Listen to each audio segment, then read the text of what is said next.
Olá, seja bem-vindo ao canal Fotografe Mais. Qual fotógrafo, amador ou profissional, que depois de uma sessão de fotos em que ele meticulosamente olhou no display para ver se as fotos estavam em foco, e quando chegou no estúdio para tratar, quando chegou aqui no computador para fazer o pós-tratamento das imagens, notou que elas estavam em foco realmente, mas faltava aquela nitidez, aquele sharp que salta aos olhos do cliente ou das pessoas que vão admirar a tua foto. O que aconteceu? Existe alguma técnica, existe algum truque, alguma magia negra que possa resolver esse problema de nitidez em nossas fotos? É isso que nós vamos ver aqui neste vídeo.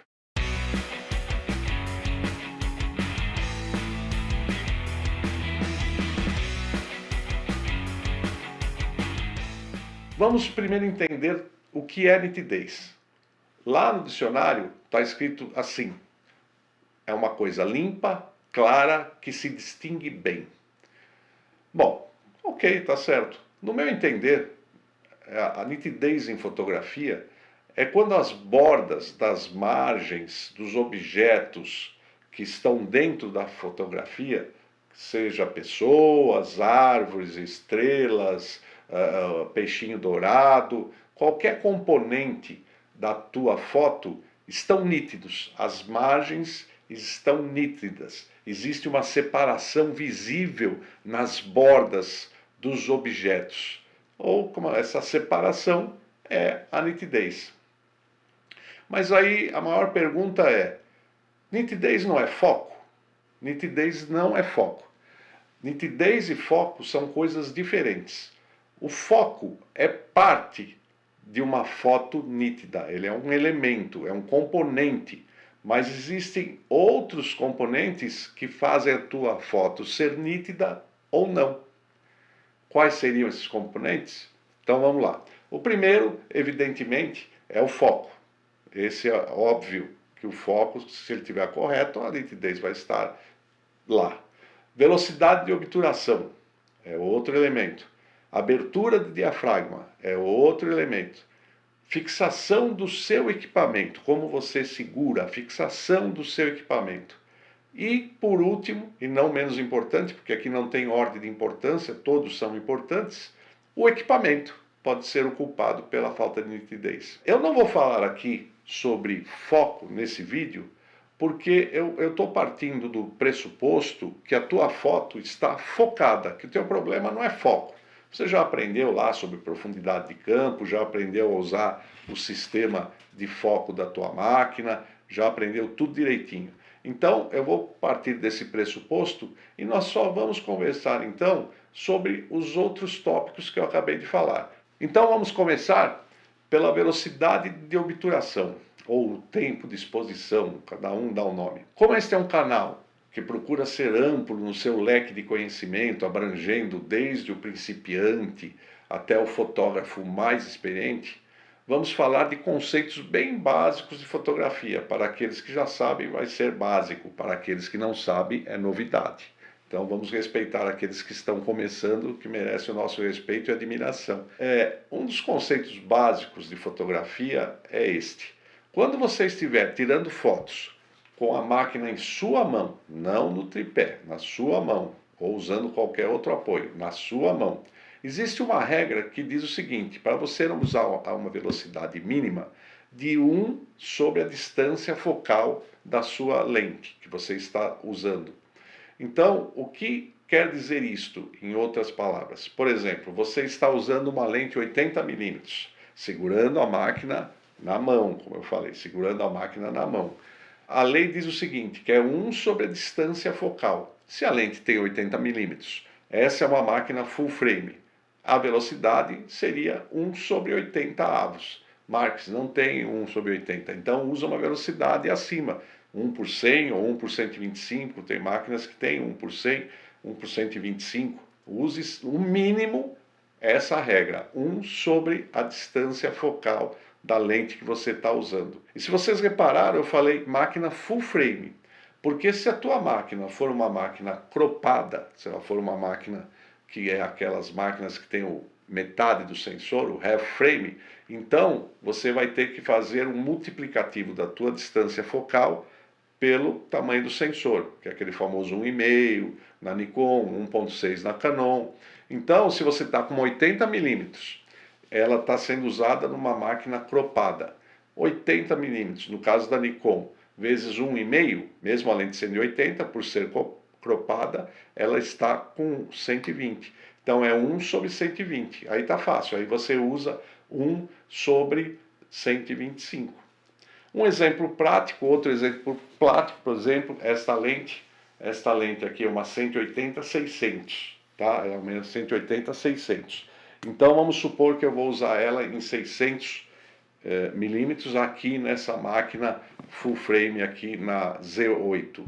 Então, seguindo a regra, 1 sobre a distância focal, o mínimo de velocidade que eu posso usar usando esse conjunto na mão é 1 sobre 600. Não tem 1 sobre 600, 1 sobre 640, 1 sobre 800, não importa, eu não posso abaixar de 1 por 600. Então esse é o mínimo que eu posso usar com essa lente. Se for uma cropada, você então pega 600 vezes 1,5 na Nikon. Se eu usar ela nessa máquina que está me filmando aí, que é uma Z50, ela é uma máquina cropada, aí você pega a distância focal dela, que é 600, multiplica por 1,5, é 1 sobre 900 avos. Não tem 900 avos, 1 sobre 1.000, 1 por 1.250 e assim vai. Bom, com esse procedimento, você evita o tipo de desfoque, de falta de nitidez chamada desfoque de movimento, porque você movimenta a tua máquina sempre que você fotografa, imperceptivelmente mais movimenta, e essa velocidade é para corrigir esse movimento. Mas e o movimento do objeto fotografado?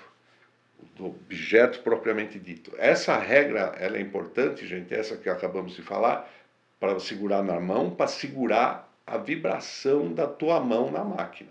Você pode estar usando uma cinquentinha, uma 28 milímetros, não importa, é 1 sobre 28, é 1 sobre 50, tem que seguir essa regra. Ah, mas tem VR a minha máquina. Ótimo, tudo bem, que nem essa 1 por 600 aqui é muito pesada, 600 milímetros. Às vezes eu abro exceção, uso o VR e chego a 1 por 400, 1 por 300, 1 por 125 dias. Mas, na dúvida, siga a regra.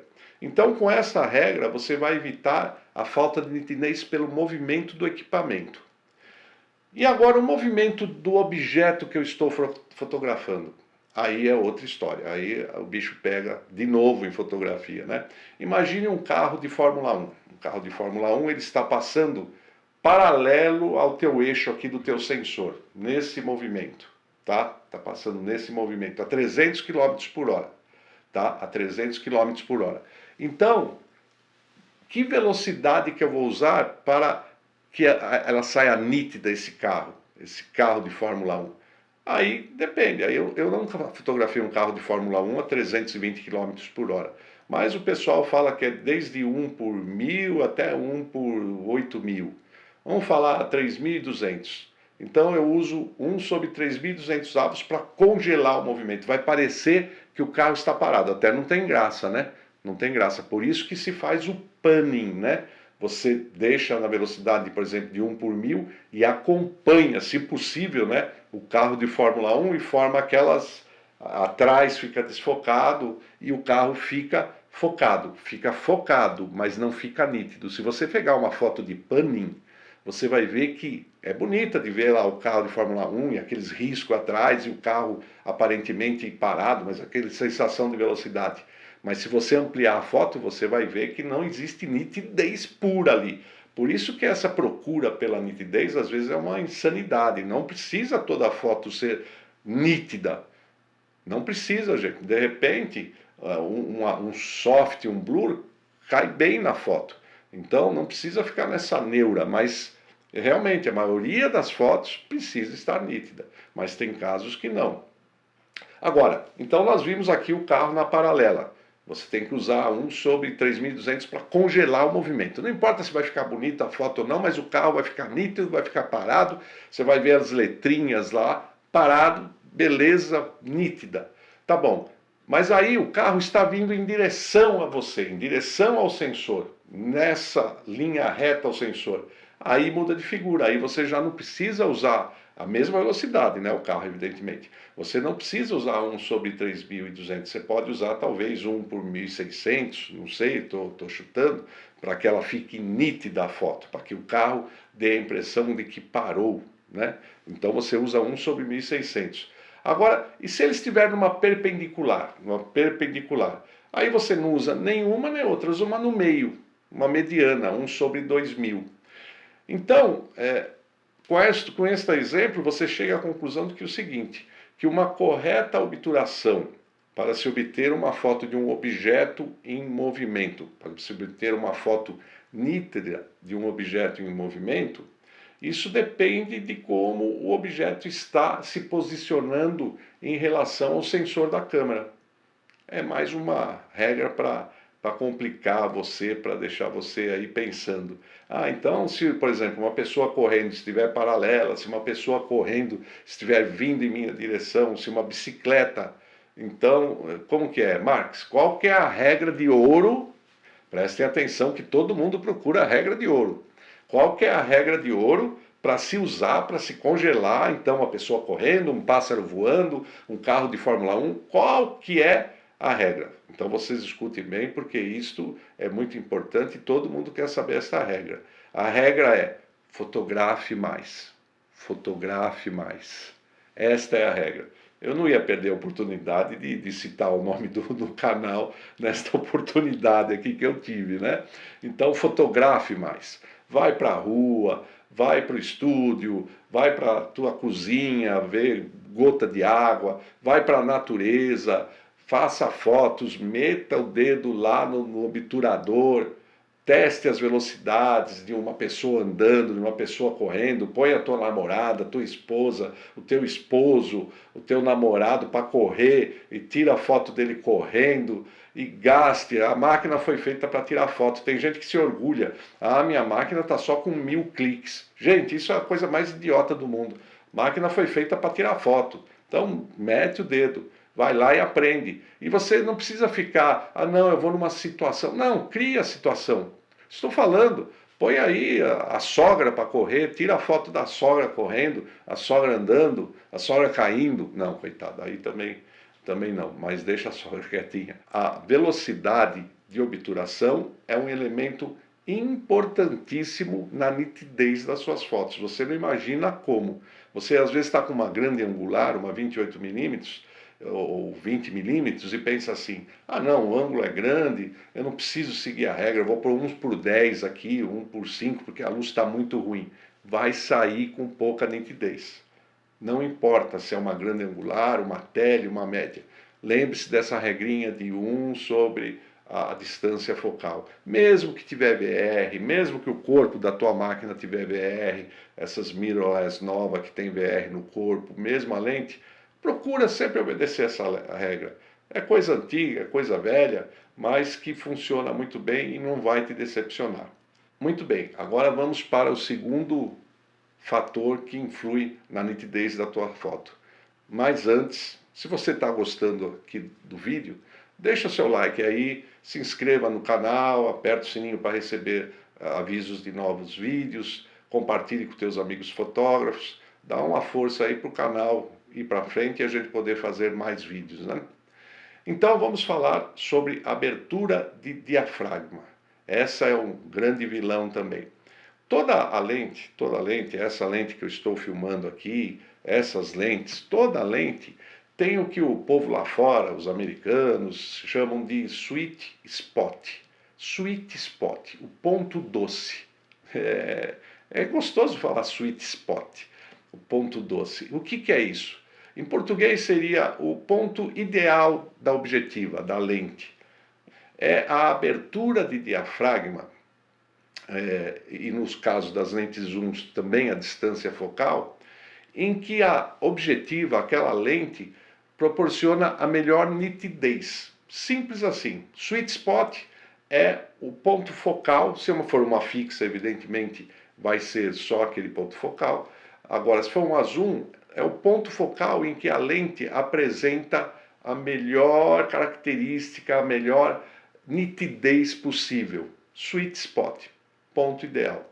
Se você entrar aí na internet e ver a sua lente, procurar lá pela sua lente, qualquer lente que você tiver, sabe que a internet hoje é maravilhosa, você vai achar os gráficos de nitidez da tua lente. Você tem uma cinquentinha, uma 50mm 1.4, que era uma lente que antigamente todo mundo tinha. Hoje não tem mais, mas estou citando ela. Hoje é mais comum você ter uma 24-70 do que uma 50mm. Então você tem uma 50mm 1.4. Você entra lá na internet, olha e fala, ah, está dizendo aqui que o sweet spot é com 8, F8. F8 eu vou ter a melhor nitidez, mas sempre tem um problema do mais. Fotografia sempre tem um mas. Já repararam isso? Não, a regra é assim, assim, mas se você... É a mesma coisa aqui. Você vê lá que a tua lente 50mm 1.4 é perfeita em nitidez em F8, por exemplo, ou F5,6. Mas cada lente é um ser diferente.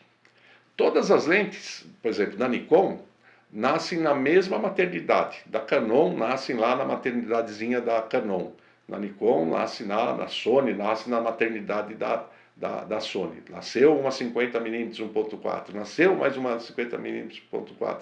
Todas nasceram na mesma maternidade. Era do seu amigo que tem uma igualzinha à tua, uma Canon 1.4, nasceu igualzinha à tua, só que ela não é igual. Ela é como um ser humano.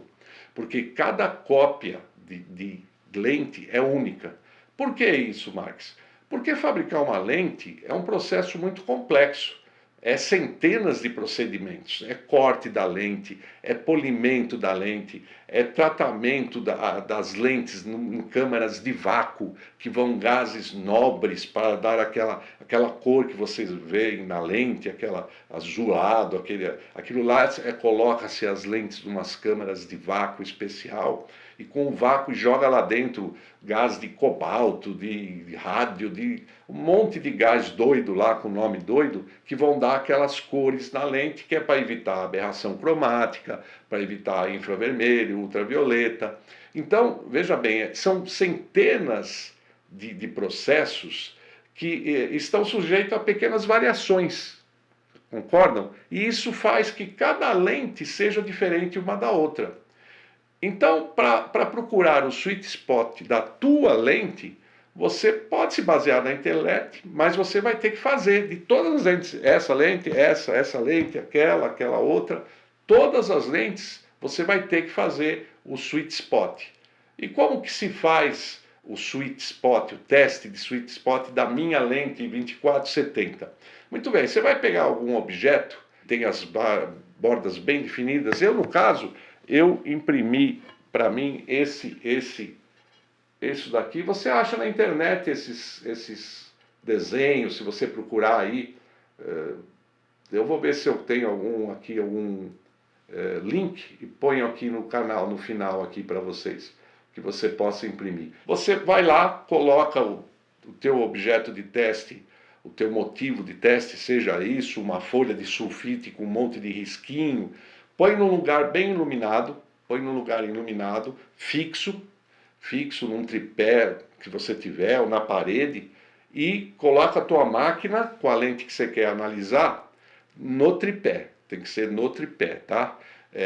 Tem que ser no tripé e foco cravado. O foco cravado você inclusive faz no manual, amplia ali, faz do jeito que você costuma fazer no manual, o foco. Para não se mover, recomendo que você corte um pedaço de fita isolante e grude no anel de foco para ele não mexer, porque você vai mexer ali no diafragma, na bolinha, tal, você pode acabar encostando no anel de foco. Então mete uma fita isolante no anel de foco para evitar dele se mexer. E aí você vai fazer o teste. Se for uma lente fixa, se for uma 50mm 1.4, e vai mudando a abertura. Tira uma foto 1.4, uma foto 2.8, uma foto 4, uma foto 5,6, eu não preciso falar aqui os números F que vocês conhecem bem. E vai tirando foto a foto. Então aí você vai analisar a nitidez da tua foto, vai comparar. Se estiver usando o Lightroom é fácil de comparar, você amplia em 100% e aí você vê as riscas, tal, você vai notar uma diferença grande, tá? Você às vezes, quem nunca fez isso, até se assusta, fala, nossa, de F22 para F11 dá uma diferença, parece que eu errei no foco. Então você tem que procurar no meio de todas essas a foto perfeita, se for uma 50 mm, o F perfeito, que as laterais ficaram boas, que não houve muita aberração cromática, aquelas fringing, né, que eles falam, aquele roxinho que dá nas linhas finas. Então procura melhor, geralmente dois pontos acima, além da abertura maior. Se for uma zoom, uma 2470, por exemplo, faça a mesma coisa. Você faz nas medidas clássicas de lentes. Você faz ela em 24, depois você faz em 28, faz em 35, 50 e 70. Sempre todas as aberturas. Vai lá para o teu laboratório, para o teu estúdio e com muita paciência, olho clínico, ache a melhor abertura e a melhor distância focal. E aí você vai ter esse sweet spot. Geralmente é, que nem eu falei, é 2 pontos acima da abertura máxima. Se for uma F4, se você estiver usando uma F4, vai ser em torno de F8, F11. Um fotógrafo experiente, por exemplo, se você me dá uma máquina e uma lente, nossa, eu sou muito experiente, mas tudo bem. Se você me dá uma máquina, que é uma lente que eu não conheço, eu normalmente, como todo fotógrafo mais experiente, vai jogar F8 ou F11. Não importa a lente, pode ser até uma 2.8. Uma 1,2, essas mais modernas, que são super claras, você pode ainda uns 5,6, 4, 5,6, até 2.8, se ela for bem clara. Normalmente, um fotógrafo experiente vai de cara, não importa a lente, ele vai para F8 ou F11, para tentar chegar no sweet spot, tá? Aí você vai me dizer assim, Marques, então quanto menor o diafragma, melhor a nitidez? Não. Seria ótimo se fosse isto, mas não é. Isso porque você vai esbarrar num fenômeno, ou quase que uma lei, que é chamada difração. A difração, como tudo em fotografia, sempre existe o mas, novamente eu volto a dizer. Então, o mas aí no caso chama-se difração. É um fenômeno óptico que ocorre em qualquer onda. Pode ser uma onda sonora, uma onda aquela na beira do lago. Eu tentei, inclusive, vocês vão ver aí, tentei fazer um simulacro aqui em casa de uma bacia com água e um copo para simular a mudança de onda. Não deu para ver bem, mas talvez vocês entendam um pouco melhor. O que é difração? Difração é quando uma onda, pode ser sonora ou, no caso nossa fotografia, uma onda de luz, a luz, ela encontra um obstáculo que restringe, estrangula a sua passagem. E isso faz com que as ondas sofram uma pequena variação nesse local. E com isso, essa pequena variação faz com que a onda luminosa que passou por ali chega lá no sensor com uma deformação, uma pequena deformação, um círculo de confusão que a gente fala, e aí surge a falta de nitidez. Então, tudo isso foi dito para dizer que difração, quanto menor o buraco, quanto menor a passagem, maior a difração. Então, se você usar F22, F16, vai surgir a difração. Você vai perder nitidez sem sombra de dúvida. Aí você me diz, mas Marques, então eu não posso usar F22, F16? Pode usar a hora que você quiser. Mas isso é o legal de você ter conhecimento. Por isso que conhecimento é poder. Porque você pode tirar foto com F16, F22 a hora que você quiser. Mas você fique ciente que a foto não vai sair tão nítida quanto a F8 ou F11. E também, como eu falei lá no começo da foto da carro de Fórmula 1, nitidez não é tudo. Às vezes você não precisa ter uma nitidez absurda. Resumindo, a questão da abertura de diafragma ela é um grande componente da nitidez. E veja bem, presta atenção, não estamos falando de profundidade de campo aqui. Profundidade de campo, você mexe também com o diafragma e altera o foco. Se vocês quiserem, eu falo sobre profundidade de campo em outro vídeo. E aí a gente explica melhor como funciona o diafragma para aumentar ou diminuir o espaço de foco da tua foto. Mas aqui no caso nós estamos falando de diafragma, abertura de diafragma relativo à nitidez. A profundidade de campo é outro assunto. Embora os dois estão ligados, evidentemente. Se você põe um F16, você vai ter uma grande profundidade de campo. Você vai ter um foco bem grande. Aí que está a diferença. Aí vocês pegam a diferença. Com F22, F16, vocês têm uma profundidade de campo gigantesca. Só que vocês não têm nitidez. Entenderam a diferença entre nitidez e foco? O terceiro componente que deixa a foto mais nítida é a fixação, a forma como você segura a tua máquina, a forma como você fixa ela para que ela não sofra vibrações, para que a lente não vibre, para que você tenha uma foto nítida, sem desfoque de vibração, sem perda de nitidez pela vibração. Isso segurando na mão ou em um tripé, não interessa. Eu sei que parece óbvio, até meio idiota, aqui em pleno século XXI, o Mark está ensinando num tutorial da internet como segurar uma câmera. Gente, mas é impressionante, eu às vezes saio por aí e vejo pessoas tirando foto com máquina mais profissionalzinha, melhorzinha, e realmente vale a pena perder um pouquinho aqui de tempo para mostrar para vocês como que eu tiro foto. E esse é um canal para iniciante. E iniciante precisa saber segurar uma máquina certa. Fiz um videozinho aí, vamos ver. Esse que eu estou pegando aí, o jeito errado de se fazer. Você segurando a máquina dessa forma, que nem esse cidadão aí, que aliás, esse cara é bem bonitinho, né? Eu gostei dele. Então você está com as pernas em paralelo, e na hora de apertar o obturador, é um desastre. É um desastre porque o pessoal tem mania de não apertar o botão, não fazer esse movimento aqui só do dedo. Muita gente tem raiva da vida, está estressado e aperta a máquina, dá aquele movimento de punho, de braço, de ombro, joga tudo aqui tudo aqui no coitadinho do obturador. E está errado. Então você tem que apertar só o obturador, olha, só. Eu não estou apertando a máquina. É idiota, né? Mas muita gente faz isso. Como eu mostrei no vídeo, não segurar a máquina assim, né? Segurar a máquina assim, né? Segurando minha máquina, estou segurando minha máquina. Tá errado. Então, aí no vídeo eu estou mostrando agora como que fazer isso certo. É muito simples. É só você fazer. Quem já lutou judô, karatê, quem já fez artes marciais, sabe bem essa posição das pernas. É aquele formato de T. Você junta os pés fazendo um T, faz um T com os pés, e aí você abre os pés e flexiona as pernas. Fica meio de lateral, as pernas abertas, corpo um pouco na lateral e as pernas curvadas também.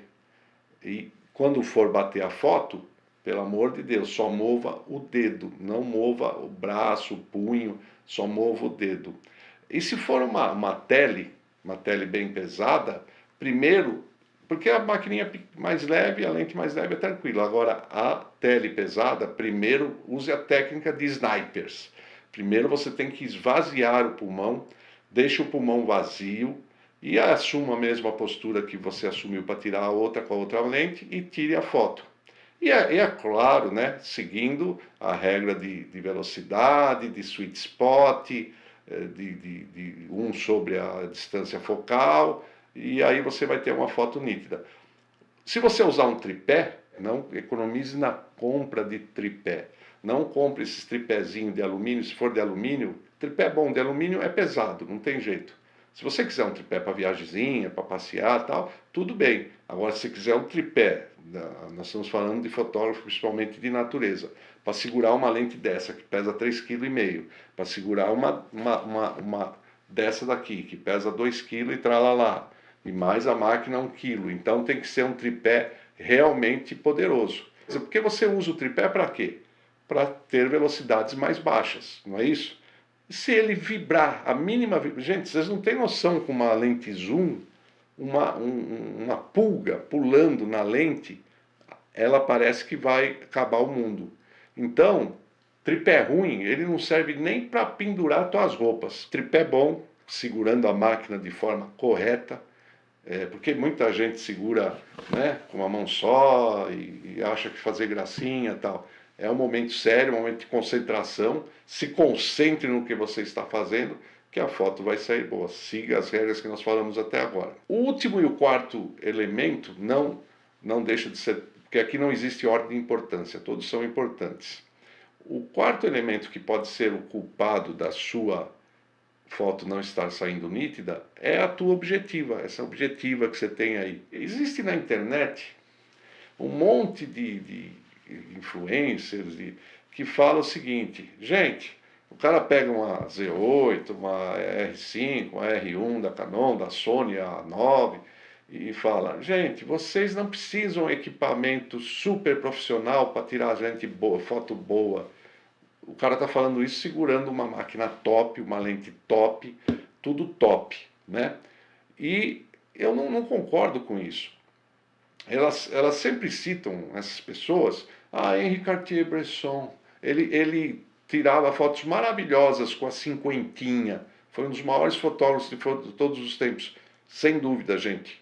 Cartier-Bresson foi um gênio, foi um grandíssimo fotógrafo, já estudei, admiro, ele foi laboratorista, ele entendia de foto mesmo a fundo, era um grande fotógrafo que entendia as regras fotográficas, trabalhou em laboratório muito tempo, então ele conhecia o processo fotográfico analógico como poucos e se tornou um gênio porque ele tinha, além disso, a genialidade dentro dele.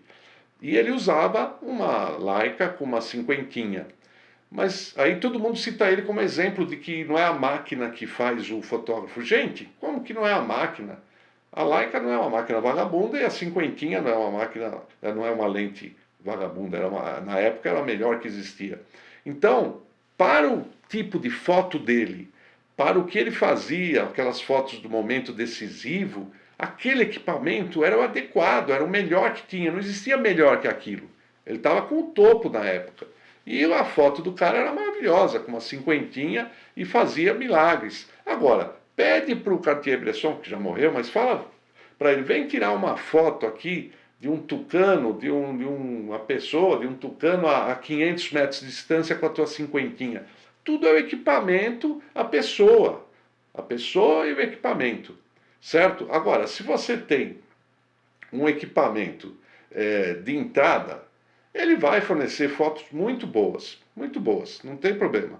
Mas um equipamento top na mão da mesma pessoa vai fornecer uma foto melhor. O que vai determinar que um aparelho, um sistema de entrada dê fotos boas, se você tem um equipamento de entrada, você está começando, você comprou um equipamento simplesinho, você fala, ih, Marcos, então eu não vou conseguir tirar foto boa. Não é nada disso. Você vai ter que aprender, vai ter que ter conhecimento para tirar sangue da pedra, para tirar sangue da tua máquina de entrada, da tua lente de entrada, tirar o máximo que ela puder dar, de nitidez, de aberração cromática, de flare, todos os problemas da lente você vai ter que aprender e vai tirar fotos maravilhosas. Aí você me diz, bom, então Marcos, então você está concordando com o pessoal que o equipamento não faz o fotógrafo. É o fotógrafo que importa, afinal de contas. Não é bem por aí. Eu não estou dizendo isso. Eu estou dizendo que uma foto, se você tira uma foto magnífica numa máquina de entrada, você fala, nossa, Marcos, mas eu tiro fotos magníficas numa máquina de entrada. Então você, numa máquina top, com uma lente top, vai tirar fotos muito mais que magníficas, eu nem sei o que é. O equipamento é responsável por uma foto melhor nesse caso. Vocês entenderam? Porque com equipamento bom, uma lente boa, eu sempre brinco que com uma lente de entrada você vai precisar contar mais com a sorte do que com uma lente top. Essa é uma grande diferença para mim. Eu sei disso porque eu já tive tudo quanto é lente que vocês imaginam nessa vida. São só 50 anos comprando e vendendo lentes. Então, eu estou falando com conhecimento. Lente de entrada você tem que contar mais com a sorte do que com uma lente top. Porque uma lente top ela tem uma constância, um flare que não existe, uma aberração cromática. Então você tem que, porque a lente de entrada, se pega um raiozinho meio de lado, já não gostei, vou ficar aqui com uma aberração cromática. Já pegou, vou ficar aqui com um flare. A lente mais profissional, ela tem tratamentos para evitar isso. Porque, lógico, né, gente, uma lente, vamos pegar uma 50 milímetros da Nikon, que é o que eu conheço, eu não ganho nada da Nikon, é porque eu uso Nikon. Uma 50 milímetros da Nikon 1.8, tá a 600 e poucos dólares, 1.8. A 1.2 custa 2 mil dólares. E agora eles lançaram a 58, que é na raça, aí no espectro da 50 milímetros, ela custa só 8 mil dólares. Uma cinquentinha, tudo bem, é uma 58, ela custa 45 mil reais, mais ou menos, sem imposto, sem nada. Se você quiser ter ela no Brasil legalizada, ela vai sair por uns 80 mil reais, uma lente 58 milímetros. Então você me fala, não tem diferença, porque uma lente, você fala, tem a 58, 1.8, não sei o quê. É só pegar a lente lá na Nikon, na Canon, na Sony, e trocar um vidrinho lá, que ela passa de 2.8 para 1.8, para 1.4, é só trocar um vidrinho. Não é nada disso, gente, porque uma lente ela é pensada totalmente diferente, uma lente 1.4 de uma lente 1.8, do mesmo range, ela é pensada totalmente diferente. Os engenheiros óticos, é outro projeto, é outros cristais, é outro tratamento, é outra mecânica. Cada projeto é diferente. Cada solução de engenharia, de tratamento das lentes são diferentes. Então, é por isso que eles cobram mais caro por uma lente top. Porque, primeiro, que eles querem ganhar mais dinheiro, evidentemente, né? Mas segundo, que a qualidade é melhor. Ninguém é trouxa de pagar 80 mil reais numa lente que ela tem o mesmo rendimento de uma 50 1.8. Vocês acham? Não, a gente se acha esperto, todo mundo se acha esperto, mas não é por aí o caminho. Então, sem sombra de dúvida aqui, hein? Se você fez tudo o que eu falei aqui e não tem nitidez, a tua foto, a tua lente é a culpada. Vamos para a conclusão. Bom, eu não tenho nitidez em minhas fotos. Ponto pacífico. Você vai aqui no vídeo, repassa o vídeo, analisa, entenda, estude tudo que eu falei, analisa cada pormenor, cada fator que pode levar à falta de nitidez. Veja a questão do blur pelo movimento, que a gente chama, né? Que é o desfoque pelo movimento, a falta de nitidez pelo movimento da câmera, pelo movimento do objeto sendo fotografado. Se você usa aquela regra da distância focal, 1 sobre a distância focal, se você usa o sweet spot da tua lente, se você aprendeu qual que é o sweet spot da tua lente, o modo como você segura a tua lente, se você coloca no tripé, se está certo, se a estabilidade está correta. E se você aprendeu tudo isso, pôs em prática todas as dicas que eu passei aqui e a tua foto continua sem nitidez, com certeza o culpado é tua lente. Se você já dominou a técnica fotográfica, você se considera um fotógrafo já adiantado, já dominou a técnica fotográfica. Marques, eu já entendi essa história de sweet spot, de velocidade de obturação, eu já capturei tudo, já tentei tudo e a minha foto continua sem nitidez. Então, se você já entendeu tudo e você já está sentindo que a tua lente não está fornecendo a qualidade que você quer, está na hora de você trocar por uma lente mais nítida. Se você gostou do vídeo, deixa aqui o seu like, se inscreva no canal, aperte o sininho para receber novos vídeos e divulgue para os teus amigos. Este aqui é o canal Fotografe Mais, o meu nome é José Marques e sou fotógrafo de natureza.